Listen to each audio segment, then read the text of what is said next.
to the BumbleKast. I'm your host, Ian Flynn, the Bumble King, and joining me as always is the man who helped Santa conquer the Martians, Kyle Kraus. Ha! Yes, I did conquer the Martians with Santa. Me and Santa both conquered the Martians. It was great. You should have seen it. You've told me so many war stories I could vividly see it. Actually, you can see it in the 1960s film of the name Santa Claus Conquers the Martians. It's exactly what happened. It's all documented. I didn't realize that was a documentary. It is. It absolutely is. Oh, snap. Yeah. And Mystery Science Theater made fun of it, which is the best part. That's how you know. That's how you know you've made it big, is when they make fun of your movie. Well, given the day it is, Merry Christmas, Kyle. Merry Christmas, Ian. Have a Christmas thing. I don't know what it is, but you can have it.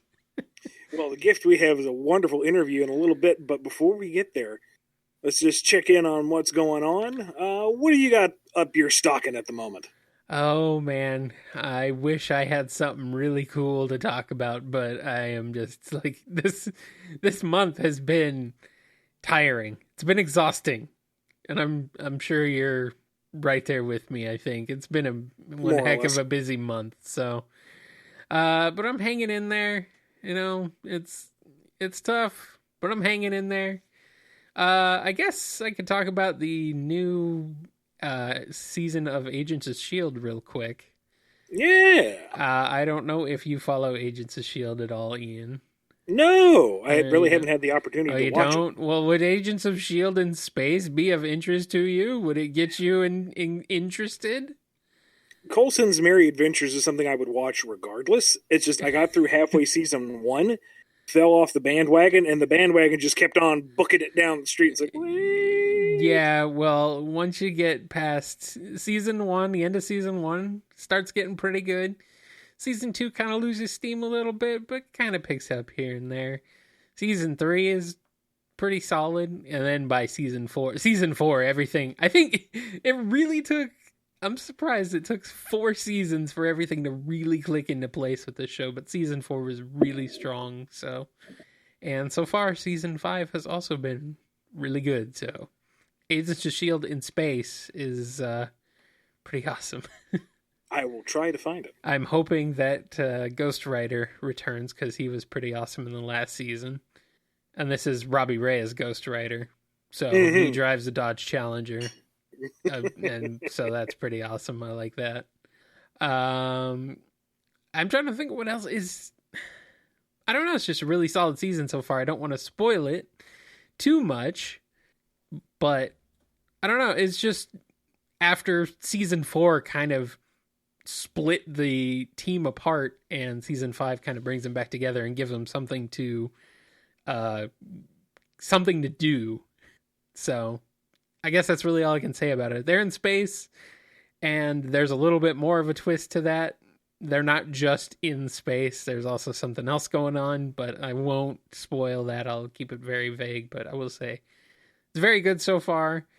I do kind of wish it was a little more connected to the larger cinematic universe, the movie universe, but I think they're kind of getting away from that with the TV properties and really not connecting it very much with the movies at all. So kind of a shame there, but also at the same time, also maybe a little bit of a relief, because it's kind of hard to follow all of these through lines and everything when they have so many freaking shows coming out. So that, and I would imagine it would be an absolute nightmare trying to coordinate TV schedules continuity with the film schedules continuity, with directors and actors dropping out and revising film order. And yeah, I think they've mostly kind of just given up on the continuity aspect of each pocket of the universe. So, which is fine. I mean, comic books don't necessarily always care about what's going on in some other part of the universe, so it's not like it's always connected, so which is fine, right? But you know, it would be nice to have a little bit more of a through line between them, but I guess it's not really necessary. How have you been doing? What have you been up to? I have been busy around the home. I've been able to take out a bout of the flu in just under 72 hours because I had too much to do. That's So impressive. I kind of looked it in the face and said, "You out! I got stuff to do." And oh, whoa, my bad. I didn't know. I'm sorry. Whoa, hey, whoa, hey. I just plenty of juice, plenty of vitamins, and slept like all day Saturday and That helps. managed to knock it out. And just recently announced I am going to be writing the comic book adaptation of Arms, the Nintendo fighter, to be produced by Dark Horse Comics. Sweet. We're going to start off with a free comic book day issue in May, and I'm not sure what the release schedule is for what comes afterwards because I'm not entirely sure what all Dark Horse has made public yet. But point is, there's going to be an Arms comic. I'm going to be writing it. And it's going to be awesome because it's Arms. That's really cool. I'm actually really pleased to see Nintendo is still like working with Arms because I kind of thought that it didn't do quite as well as they'd hoped. Which I don't know, I don't know. If it took off quite as much as Splatoon, but they're obviously committed to it. I mean, did you see the trailer for the new character, Dr. Coyle? No, I wasn't even aware that there was a new character. I guess it shows how much out of the loop I am.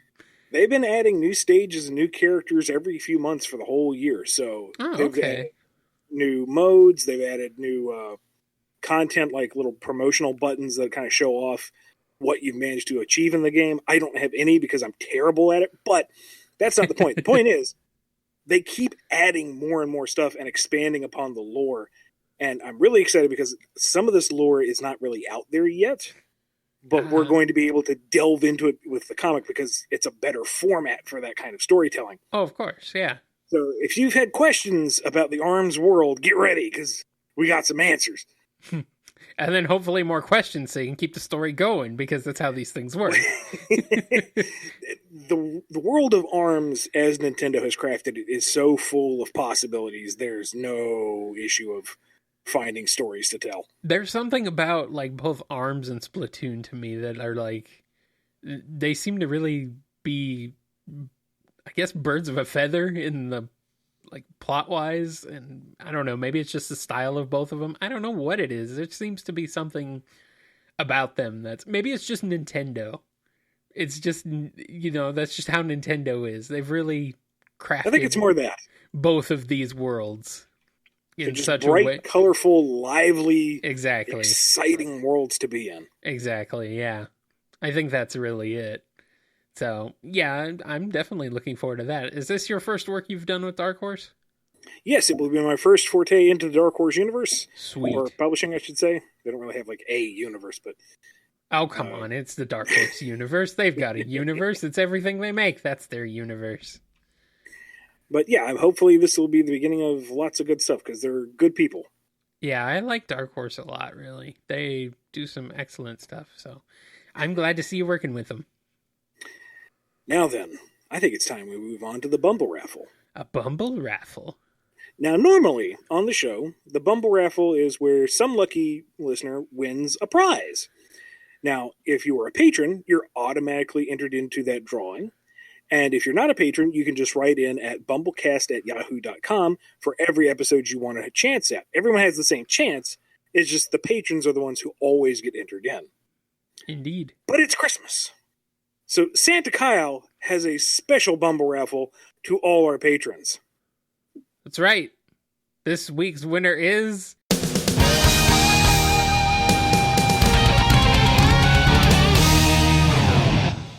all of you! You all win! And what do they win? You guys win a random game codes for Steam. That's what you win.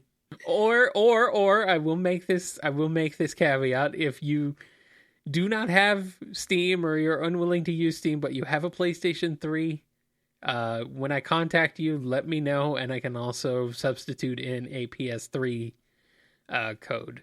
So if that is an issue for you, let me know. I have plenty of both of them, so it should be good to go. But I will say that if you can take a Steam key, please do, because I have a lot more of those than I do PS3 keys. So, but yeah, other than that, you get a game. You get a game. You get a game. You get a game. Yes, even you get a game. All of you get a game. Because this is wrapping up our 3rd season of the BumbleKast, and it has only been possible because of you patrons. And some of you have been around since the very beginning. Yeah. Yeah. And through the great times, the lean times, the scary Patreon times, the not so scary Patreon times, regardless.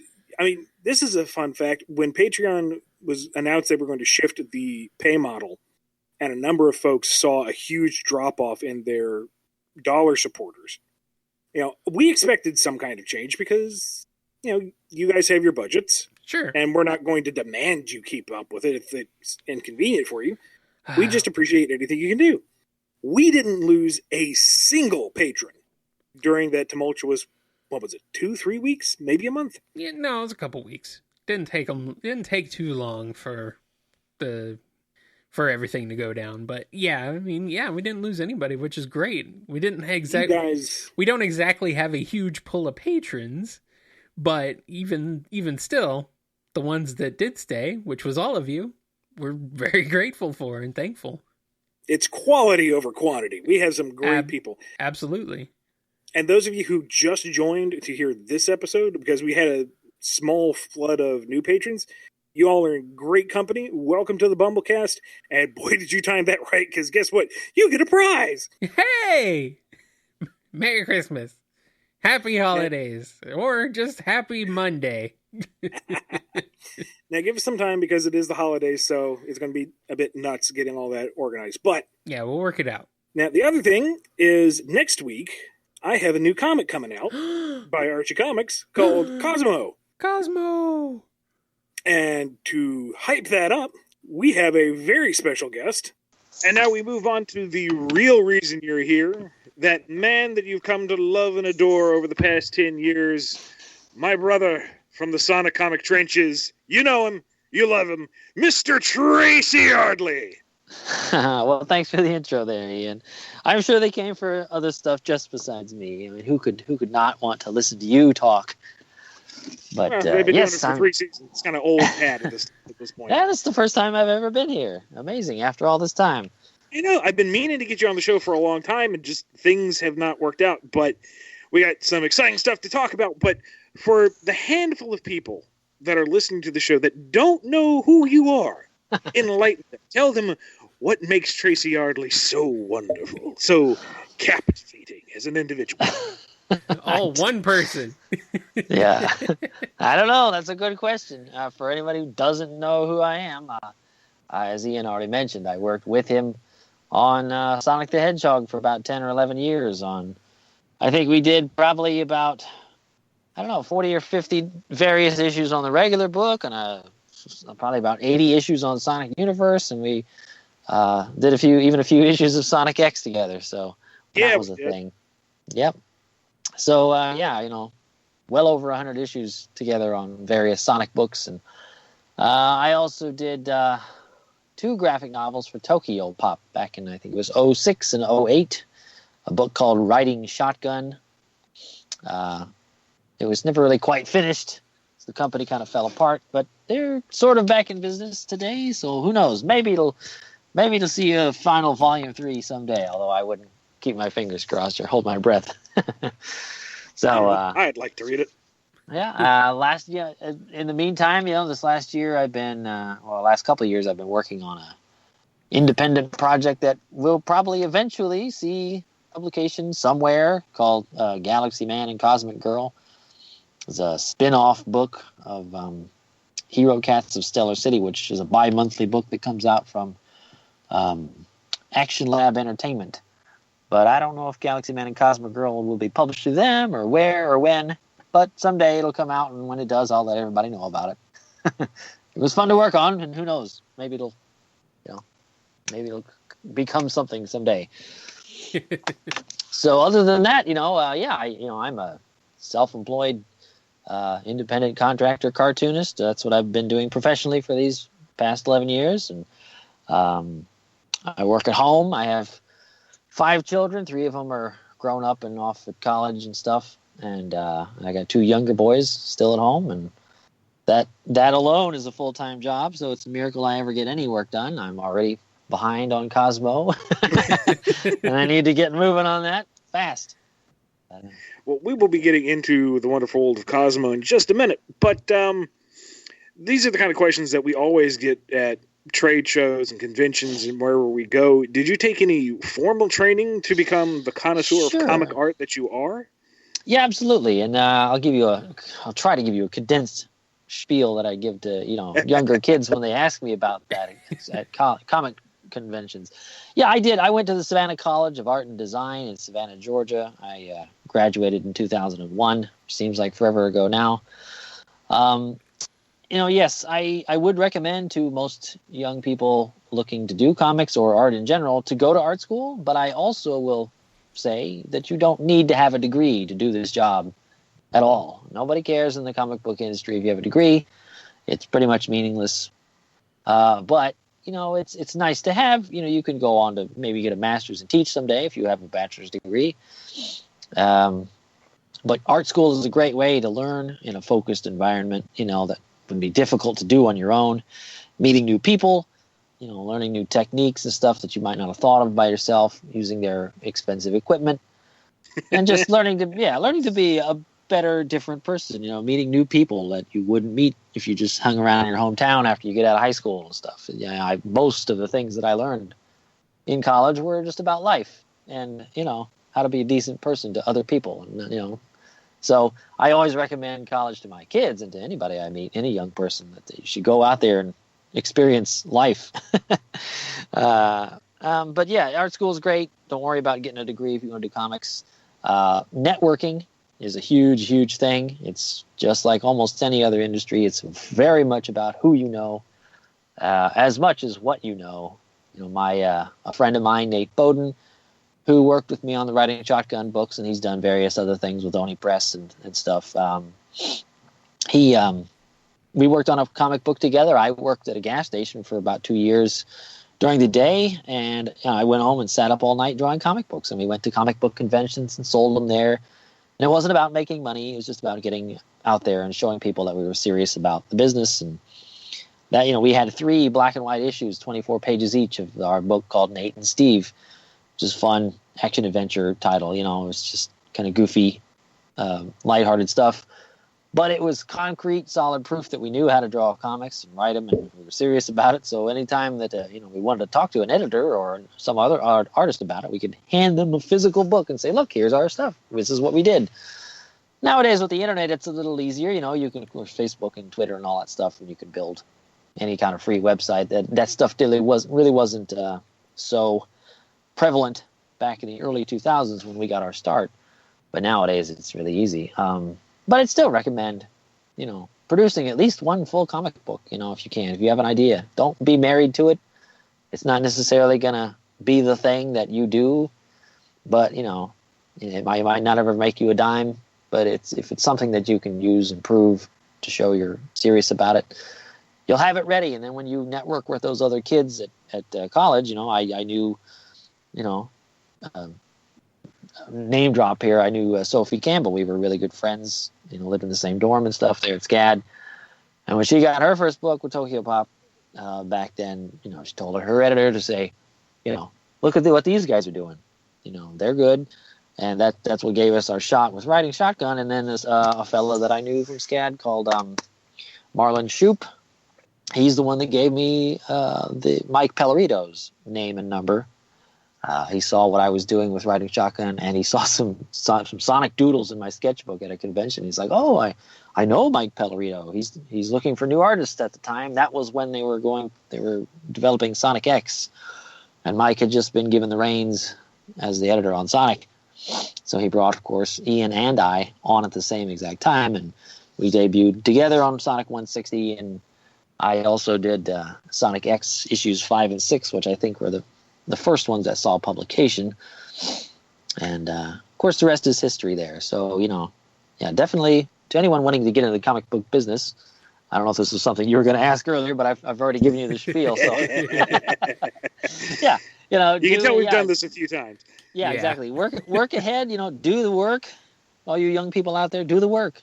Draw your own comics. Don't wait for someone to pay you, because that's never going to happen until you do it yourself. And then, network with other people. So when those opportunities arise, you will have the work to show and say, I can do it. Give me a chance. So that's how it worked for me. And I guarantee you, for everybody who's in the comic business, they have a different story. There's no one way to get into it. But I think the advice I just gave was pretty solid. Get out there to those conventions, meet people, write to editors, listen to what they have to tell you, on your scripts or your art submissions. Actually take their advice, rework your stuff, and send it back. Show them you're serious. Keep doing it. I know that's how Ian got into it too. You just kept hammering away at Mike until he gave you a job, right? Pretty much. I got real lucky. Yeah, I know. Yeah, I have no doubt. The hand of God put us where we needed to be. We had all the luck in the world. Things, the stars aligned, which I know is rare. And it's also rare for us to have worked so long on a book like we did. That's not very typical from what I understand in the comics industry. Yeah, no. It's really, really, really unusual for a creative team of two people. Or, I'm not the only guy that's drawn Sonic over these years. Just Ben Bates and Evan Stanley and Jamal Peppers and all those guys. They're really fantastic artists. They come and go, but I think a lot of them are earlier in their careers and they were at school or various other things going on, so they weren't as dedicated to it as I was. But there's always there's room for other people to step in and take on issues. But yeah, for us to do it like we did was pretty weird, pretty long run, and I'm happy to have done it. We did some good books. I agree. agree. We talk about networking. One of the tricky things is you've got to put yourself out there. You've got to go out and meet people who are probably exhausted because it's a convention and they've already talked to 17 other people just like you. And no, they don't want to be your best friend. Yes, they're here to work. What do you want? But at the same time, you can't, not do it. You have to put yourself out there. You have to make those connections. But at the same time, you can't be too obnoxious or pushy because, folks will get tired of you real fast. So you've got to find that perfect balance of being proactive and going out there, putting yourself out there without being overbearing. And I do not have a good suggestion on how to do that. It's difficult, yeah. Yeah, I know. I know a lot of artists in general. I'm generalizing, but I think a lot of artists are probably not terribly extroverted. I'm not at all. But, I'm usually pretty confident in what I can do, and I'm happy to send my stuff out to people or talk to them about my art and, try to get work, I guess, when I have those opportunities or the necessity to look for work. But it does work, though. It can work. And another example is another shout out to Siggy Ironmonger, who did the colors on the Galaxy Man and Cosmic Girl books. They came up to me at a show one time and showed me the work, and I really liked it. So at that point, they hadn't done anything. But whenever I needed a colorist, I said that they would do good work. And Kyle Puttkammer, who runs the show on that book, gave Siggy a chance and got a lot more work. Siggy did more work on the Hero Cats books and all that other stuff. So, it can work. Things little, just showing your stuff to somebody, putting yourself out there, yeah, taking the risk of getting a blow to your ego, it's what you have to do. If somebody gives you criticism, most artists I've met or editors or whatever, they're usually willing to give you constructive criticism. And, any young person trying to get into the business should take that. And then again, as I said earlier, actually do something with it. Take their advice. Make the changes or adjustments to your work and resubmit it. There's everybody can improve. I can improve. There's lots of things that I'm lacking in my artwork.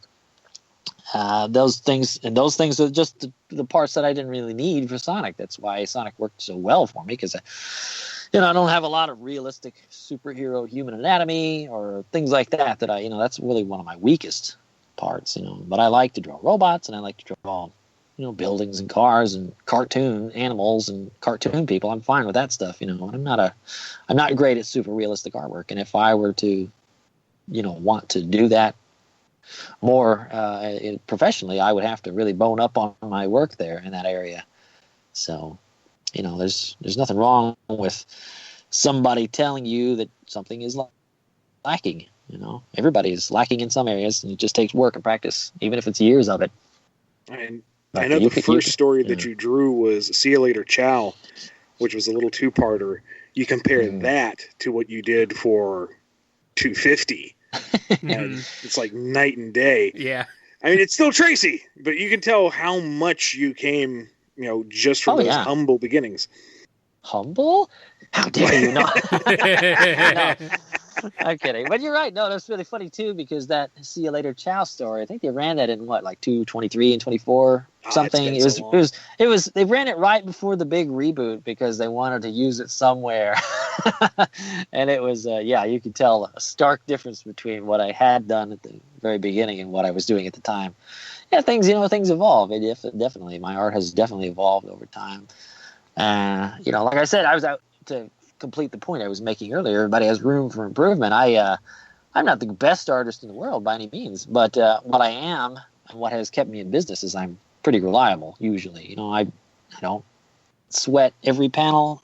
I know that you have to take shortcuts sometimes, and just to get it done, you just have to get the work done and out the door and move on to the next page or the next issue. So I've heard a lot of people talk about that, and there was a little phrase, what is it? It's finished, not perfect. Yeah, straining you can't agonize. Yeah. Straining over perfection just isn't worth it in the long run a lot of the times. No, it's not, because what we're doing, as I've said this before too, what we're doing is a business. Right. At the end of the day, we're trying to pump out books that people can read and they're paying for, and the comic book companies have to make money. They have to have a schedule and all this. So, we just get it done. And it's a fun read. We're not saving the world or, curing cancer here. We're just drawing comic books for people to enjoy and maybe take their mind off of those sorts of things. So, if I now more than ever, escapism is a beautiful thing. Yeah. Yeah. As long as you don't take it to extremes. Yes, everybody needs to unwind and just enjoy things sometimes. But so for that, again, for people looking to get into the business, if you can, there's people who could draw me into the table, but maybe not draw, 20 pages a month. They might be able to draw a great pinup shot for a cover or something, but they might have no self-discipline to crank out 20 or however many pages a month, which is incredibly difficult. As I said, I've got a lot of kids, and it is very difficult, and I'm getting older, and I don't work as fast as I used to. I'm not that old, but, I'll be 39 next year. When I was younger, as I said, I used to stay up all night long drawing comics. There was probably 4, 5, 6, 7 years where I slept, 2 or 4 hours a night, and I'm going to pay for that, and I already am paying for it. So, it's a really weird kind of job. You got to have the mental ability to make yourself sit down and do it. And as I jokingly said, but it's true, I'm already behind on Cosmo issue 2 for a number of reasons. Not just because I'm lazy or whatever, but I don't work as fast as I used to, and I'm switching over to digital, which I know some people don't like because I don't have original pages. I won't have original pages to sell anymore, which is kind of a bummer. But I work on an iPad, and it's pretty cool. It's really, it's so far it hasn't saved me time, but once I get more used to it, I'm sure that it will, because it's so much easier to change things than having to erase and redraw and all that stuff. So, well, on the topic of Cosmo, let's talk about it as much as we can, because indeed, it's coming out next week from when we record this, so we can't spoil too much. But I've had a lot of fun reinvigorating, because it's an older property that RG had back in the 1950s. Yeah, very old and very obscure. Yes. Little 6-issue miniseries of the Cosmo and his crew going around the solar system, finding just absolute insane alien stuff. And we've kind of got the spirit of that in the new Cosmo, where it's Cosmo and his crew going around having adventures, and we're not quite as psychedelic, what did you put in the Kool-Aid, as the original Cosmo, but we're definitely having a lot of fun and just going nuts with it. Out of the new crew, because everybody got an updated design thanks to editor and character designer Ven Lavello, who amongst the Cosmo crew has been your favorite to draw so far? I like drawing Medulla, the science officer. I guess that's what you call her. Yeah, she's got those lanky proportions. She's a lot different looking than the other guys, and they're all pretty cool. That's another thing that has so far kept me from blazing through the pages, because I could draw Sonic and those characters in my sleep and didn't take any thought to draw them. But I'm still, I've only drawn one full issue of Cosmo so far, so I'm still figuring them out a little bit. They're new and different, and they're really obviously pretty based on the Mega Man style of character design, and that's cool. But I've never been super great at drawing Mega Man. Bless you. Thank you. But I think I kind of struggled a little bit with those characters back when I did those few issues for the Mega Man and Sonic crossovers. But I'll get used to that the more that I draw them. Give me 3 or 4 issues, I'll have them probably down pretty good. But Medulla's fun, and I like Cosmo. I like his design with his cap and all that. It makes for his cap makes for a little bit of a problem with his drawing his facial expressions when he bends down, and it kind of obscures his eyes a little bit. So, and his eyebrows. One thing I like about this is it's a little more cartoony in some ways. What Vin called cartoon logic, how the character's hair and stuff doesn't matter which way they're facing; it looks the same. Yeah. And Max's chin, which makes no sense. It just sticks off the side of his head. And his name is Max Strongjaw, and that jaw is part of his lineage. That's right. Lineage, part of his bloodline, whatever that word was. Yeah, I really think Vin did a great job designing the characters and all that stuff. I think they're really fun. I think they're cool, and I'm looking forward to doing more with the. Honestly, I can't remember his name. The dog. What's his name? The dog character. Ian. Oh, you're going to have to edit this out because I'm totally blanking. I know, I'm blanking on it too. Yeah, you can edit it out. Anyway, you think edit this out? You think of it? No, that's okay. You don't even have to, because that's the point. This is still brand new. I mean, Ian's probably wrote these scripts a while ago, and he's now it's on me to do this stuff, and I can't remember what his name is. Anyway, yeah. It's a little bit of a spoiler. He has kind of a shape-shifting ability, so that's going to be fun to work with. That'll be fun to draw. And as I was saying, with Cosmo's eyebrows and stuff, at first I was thinking, should I really try to keep his eyebrows to make more sense within the working with his cap and all that stuff? I said no. His eyebrows just float up into there anyway. It doesn't matter. It's a cartoon. I don't have to worry about those realistic details, so it's pretty fun. It's been different and fun, and I've got spaceships that I'm getting to design and things like that. Jojo! His name is Jojo! Jojo, that's right. I'm sure he'll be on a bizarre adventure at some point. Oh boy. But is yes, that going to be the cool. title of one of the stories, Ian? Are you writing that script right now? Jojo. His name is Jojo. There He's you go. on a bizarre adventure. Well, he hasn't had much to do in the first issue, so yeah, he hasn't been large in my mind yet. So. And it kills me. There's this long, ridiculous subplot that I had specifically for JoJo that I've got planned for the long term, and it's can't remember the stinking dog's name. Yeah.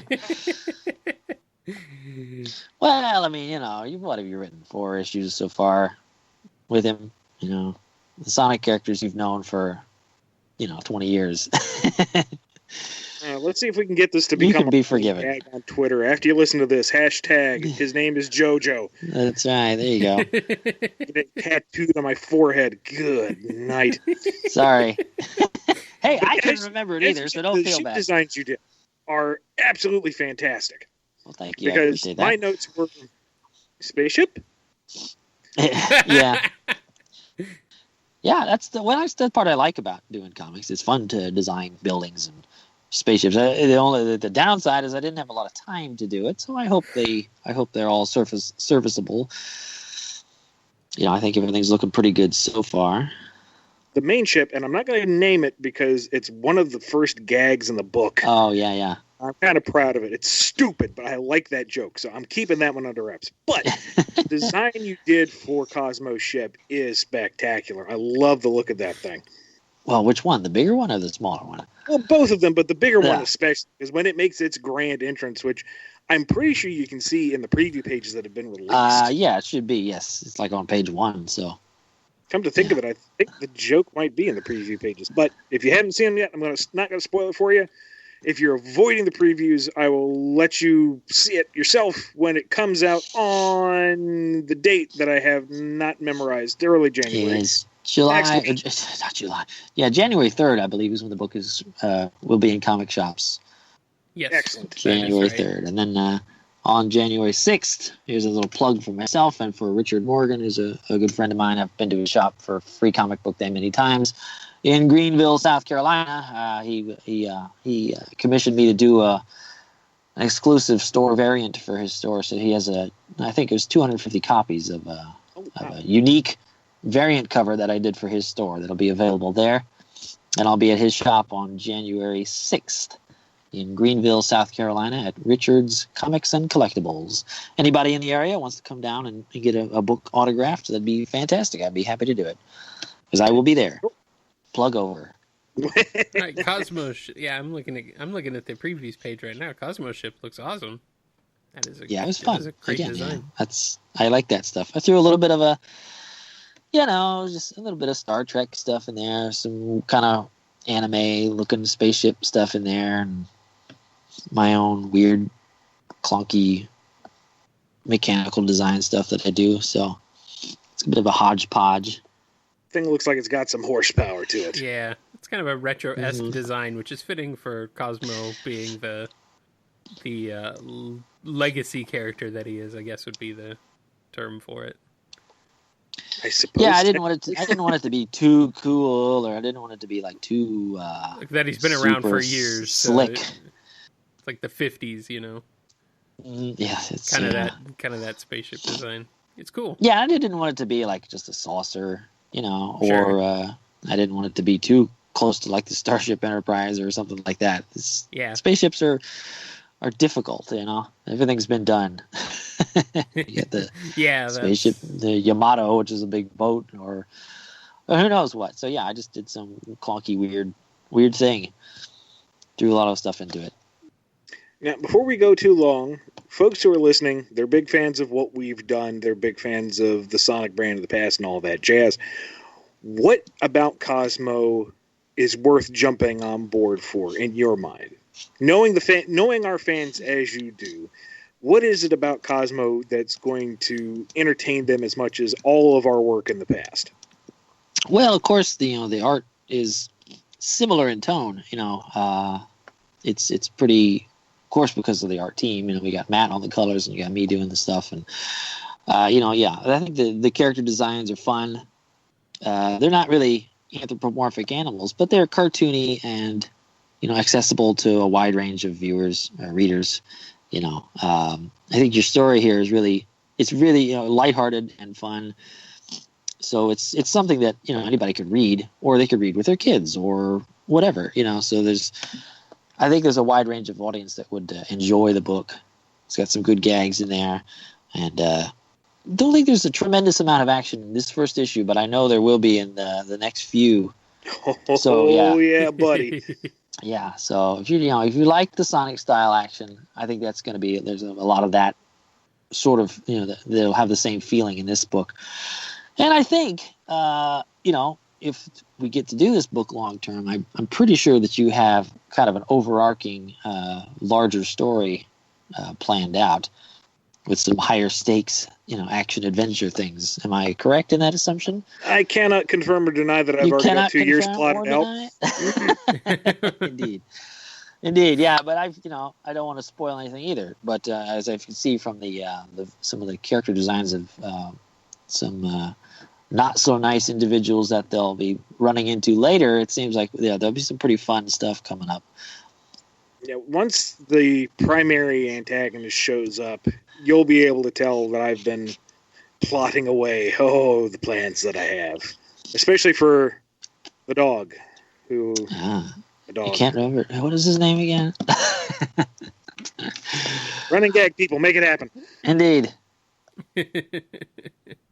So, but I think a lot of people will enjoy it if they give it a chance, and if we get a chance to keep doing it, that'll be great. We'll be very happy to continue on what looks like a lot of fun.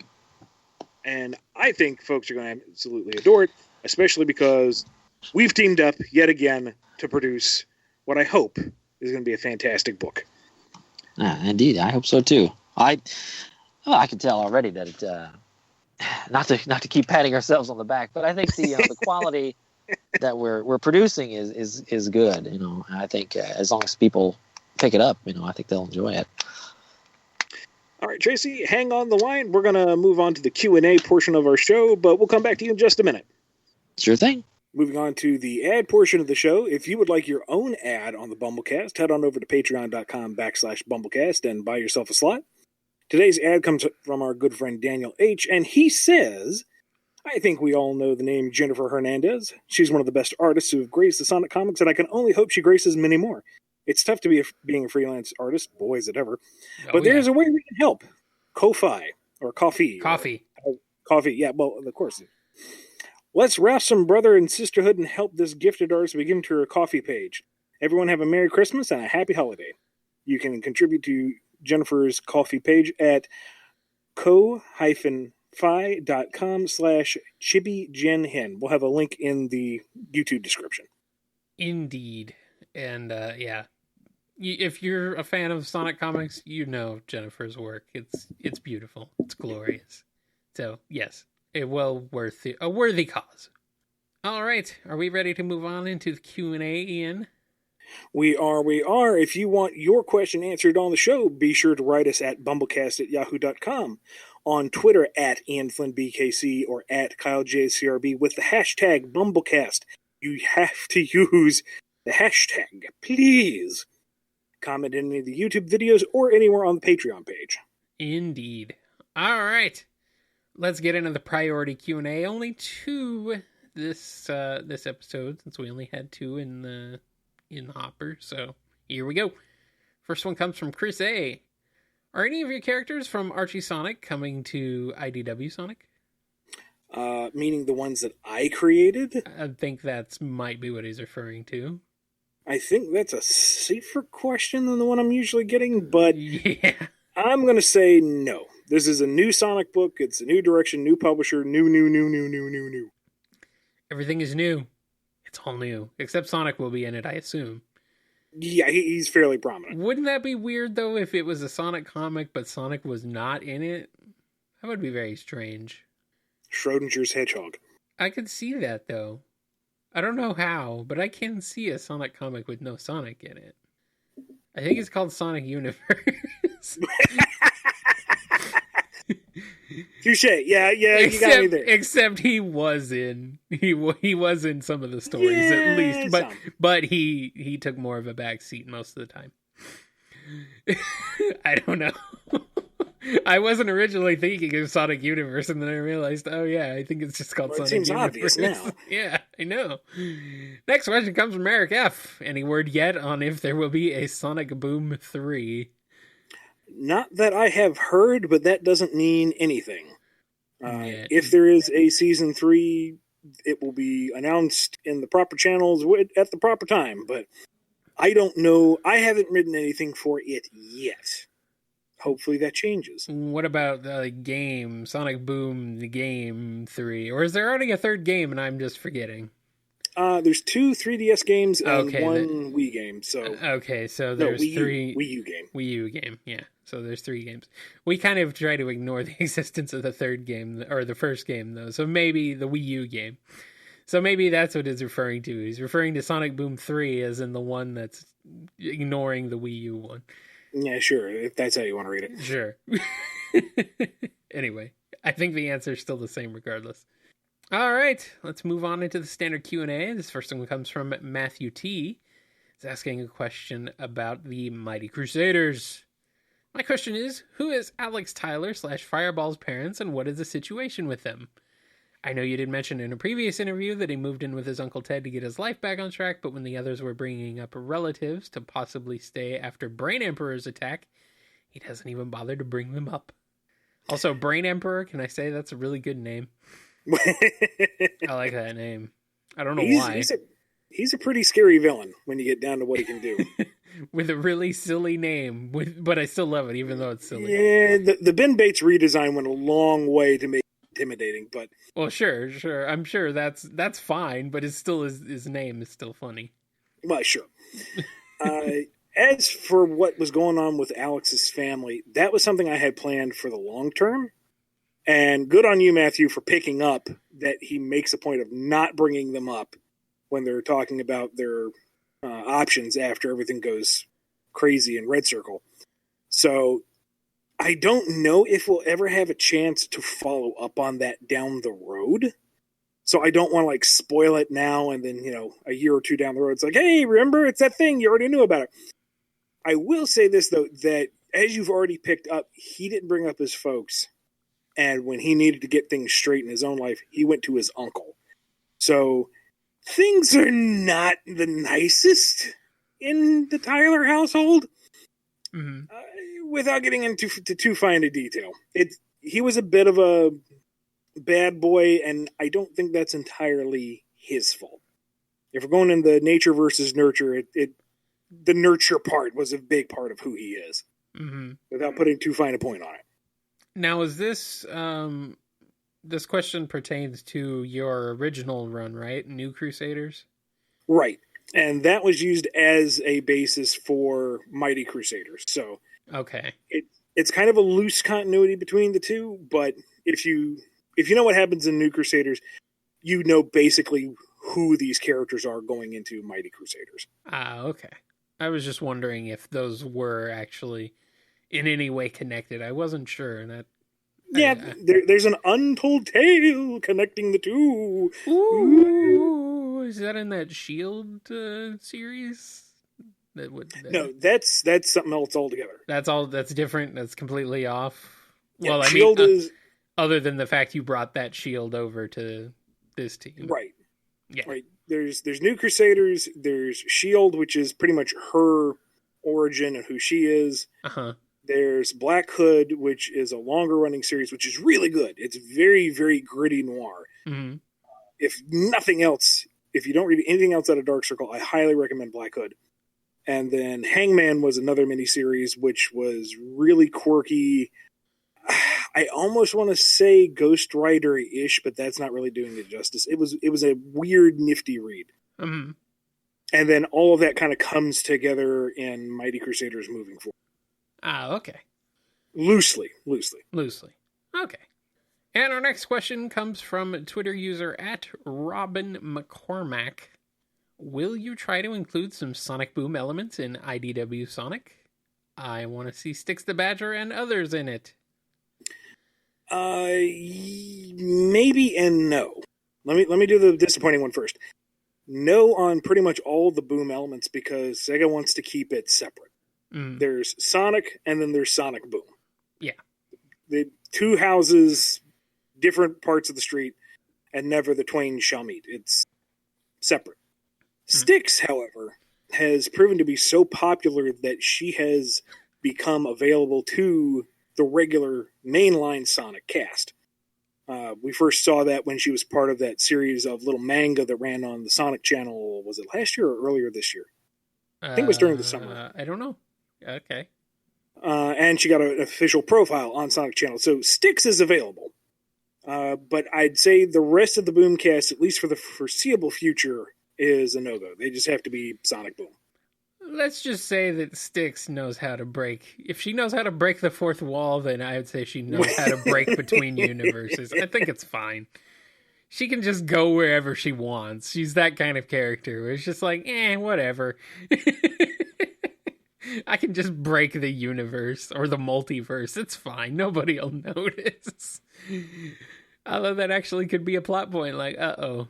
I do like that. She's being chased by like the multiverse cops because she's breaking the multiverse too much. That or she just kind of wanders in, popping popcorn, and sees Boom Sonic and goes, "Huh, you let your arm hair grow in." What? I've always looked like this.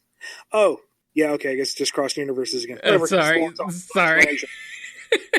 sorry. It's you. Sorry, I got you confused with the other one. That's what it's like. What other one? At some point, she falls through the hole between dimensions, and the Orbot and Qbot of one swaps places with the other, and nobody notices the difference because they're virtually the same. Because they're identical. Okay. Orbot, I don't know how to operate anything in here. Did you know how to operate it to begin with? No. Now, I will say this, disclaimer, none of this may happen, and none of it probably will happen. I don't know this stuff. This is just me going off the cuff. I didn't talk to Ian about this. This is just something I came up with. So, disclaimer, don't expect any of this to actually happen. Anyway, let's move on to the last question, shall we? From @CyberJaeger, which is a pretty awesome name. That is a fantastic name. That might be better than Brain Emperor. Actually, if Brain Emperor's name were CyberJaeger, that would be even cooler. Anyway, are there any plans for Ghost Fox or Tommy Troy in your Crusaders book? Yes and no. Ghost Fox, fun fact, I came up with the original idea for Shinji, and it was in the early development notes for New Crusaders. And then when New Crusaders, ended, and Dean Haspiel did his Fox run, which is funny because the name of it was Fox Run. Anyway, he took that and put his own spin on it, and that's where modern Ghost Fox comes from. Also did the concept for Mr. Smile, but I'm getting off track. Yes, I would love to do more with the Fox family. Tommy Troy, a.k.a. The Fly, don't quote me on this, but I think he might be tied up in some kind of old, archaic, legal shenanigans. Oh, boy. But Fly Girl is not. So I don't know, honestly. Okay. And we have so many characters to choose from that we're not really hurting for a roster. So, oh, sure. If I get a better idea, maybe I can update it down the line. But for now, no plans for Tommy, but definitely would love to do more with all the Foxes. Foxy. All right, that's it for this edition of the Q&A, and that brings us to a close on this edition of the BumbleKast. And that's going to wrap us up for this episode. Tracy, thank you so much yet again for joining us and hyping up Cosmo and giving us such insight into you and your career. Before we say goodbye to everybody, is there anything you want to plug? Where can people find you online? Tell them about that signing you're doing again. Give the people all the good stuff. Sure. Yeah, of course, I'm on Facebook and Twitter. I think you can generally find me on Twitter. My handle is @YardleyArt. If you'd like to see me rant about politics once in a while or share funny stuff about artwork or of course, plug what's coming up with Cosmo, you can find me there. I do have a Patreon account, which I attempt to update regularly and oftentimes fail. Once again, I believe that's Yardley Art. You can find me there, or just search for Tracy Yardley. You can find me on Patreon for exclusive, behind-the-scenes kind of comic book stuff, character designs and page layouts, and I even have I have all the old Nate and Steve comics that I produced way back when are available there to see.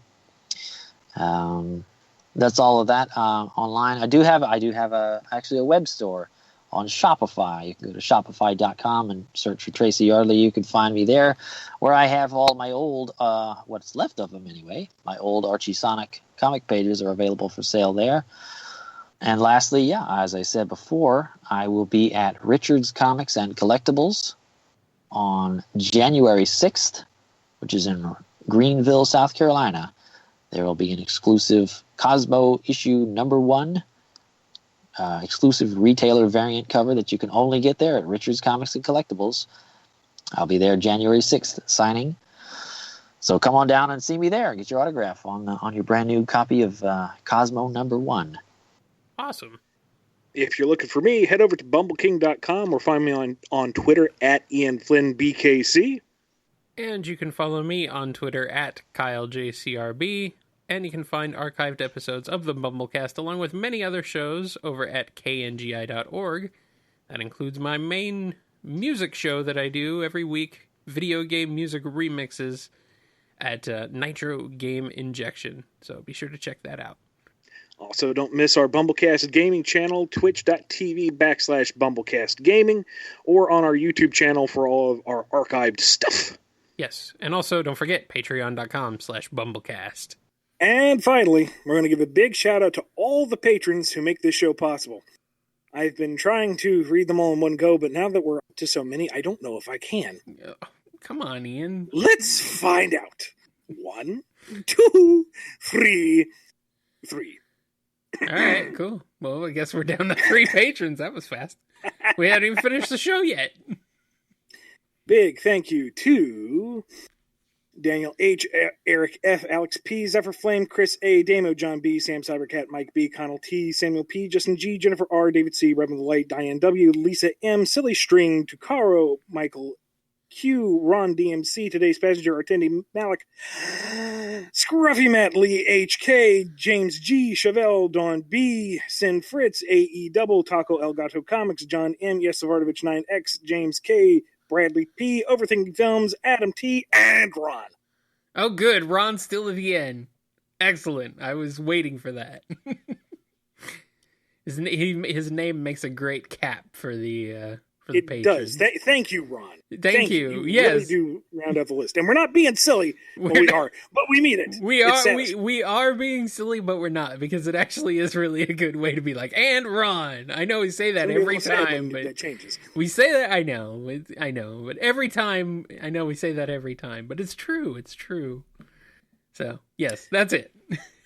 That's going to wrap us up for BumbleKast episode 59 and for season 3 of 2017. Holy crap. We will see you in 2018 for season 4 of the BumbleKast, season 2 of BumbleKast Gaming. We're going to be announcing a new feature or 2 because you guys are awesome and you make everything wonderful and splendiferous on our end. We hope you have a wonderful holiday weekend, wonderful holiday week, wonderful new year, wonderful everything, Kyle. Everything's going to be wonderful. Wonderful for everybody. It's going to be wonderful, I swear. So long as you keep telling yourself that, it will be wonderful. That's all you have to do. Just keep saying it.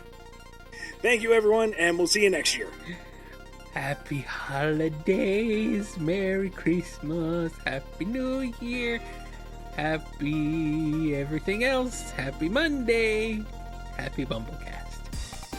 Plug in interview here. Tracy Yardley, beep boop, I am the Tracy bot, beep boop, I draw comics, beep boop, I like to draw comics, it is fun, I draw comics, I draw Sonic, now I draw Cosmo, and I draw the Cosmo comic, beep boop, I am the Cosmo comic bot, beep boop.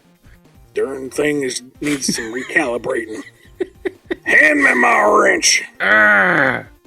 Bling. Okay, right there. Do you hear the train going by? No. Excellent. What a wonderful test. Thank you, train. Choo-choo. Chugga. Now we're going to move on to the portion of the show where someone can buy ad space on the BumbleKast. And our good friend, this is from Daniel H., right? Correct. Okay. And our good friend, this is from Daniel H., right? I like that. That was pretty good. I might leave that in. That's pretty good. No. Don't you do it. Re-pickup, true pickup in Okay. 3, 2, 1. Shh. I don't know why that was so funny to me. Ah. I have to put I have to put this in somewhere. Come on. We got a blooper reel for a reason. Oh, yes, we do. Hi there, and thanks for listening to the BumbleKast. If you liked our show, be sure to hit the subscribe button and consider supporting us on Patreon. We have some great rewards as well as big plans on how to make the show even better. Also, rate and review our show on iTunes. It gets more folks listening and helps us out, so we definitely appreciate it. Original music composed by Ken Coda Snyder, used with permission. Find more of his music at bc.s3m.us and find the theme song at noisechanradio.bandcamp.com, available as a pay what you want download.